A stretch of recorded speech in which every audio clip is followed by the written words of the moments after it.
Dito po tayo sa St. Dominic pa rin.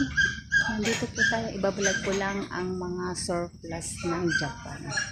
Nakarating na naman po ako ngayon at tara, samahan niyo ako at tignan natin yung mga kanilang items na ating mapipili.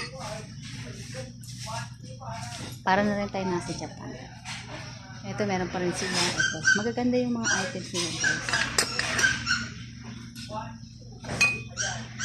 Tara, puntahan. Ito, maganda rin, marami kang magabalot. Ayan. Marami silang mga items dito. Pero,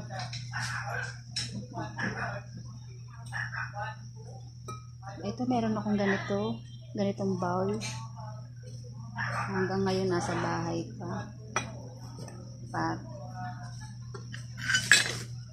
Meron rin naman mga ganito. Ayan. Marami siyang mapipili mga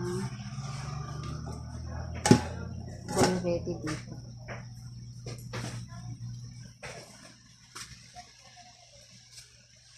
May mga kaldero din. Ito meron siya. Oh. Ayan po guys. Para na rin tayo nakarating ng Japan.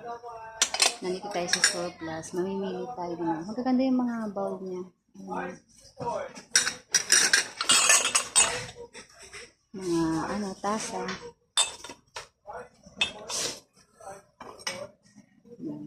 Kahit nasa surplus po, pwede na rin ito. Mabibili na rin natin ito. Para ka na rin bumili ng bago. Bago pa naman siya.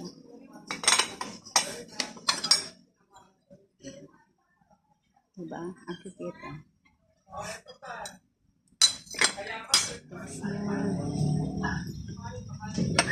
Ikutin lang natin. Ito ang cute. Ayan ang cute niya. Parang ito yung inaanuhan nila sa Chu nung araw. Pag ikaw kumakain ng udong. Ayan.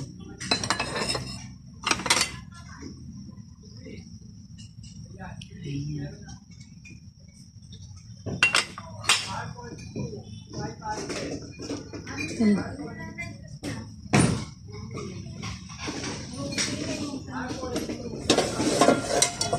May mga kaldero din pero okay pa naman siya.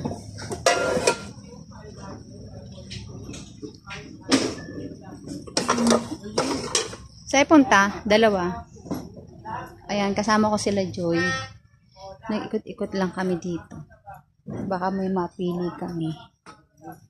Baka may mapili na walang mapili.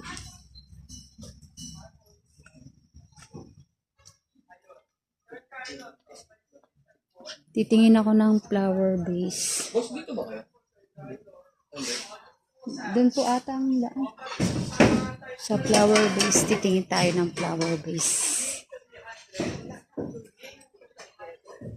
Ayan. Magaganda rin siya guys. Ayan.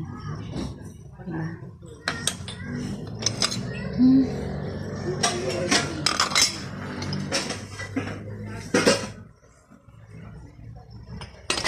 Ayan.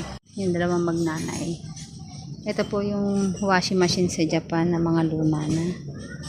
Ayan. May sewing din. May stereo din. Titingnan tayo ng flower base. Ito po ang mga ito po yung mga kanilang mga kasuotan na tsinelas. Yan po yung mga flower base nila. Ito po yung mga tsinelas ng mga Hapon. Ayan. Mukhang hindi pa pantay, di ba? Yan po mga tsinelas nila. Ayan. Magaganda rin siya. Ito na yung gusto mo sa mga pan-display sa bahay.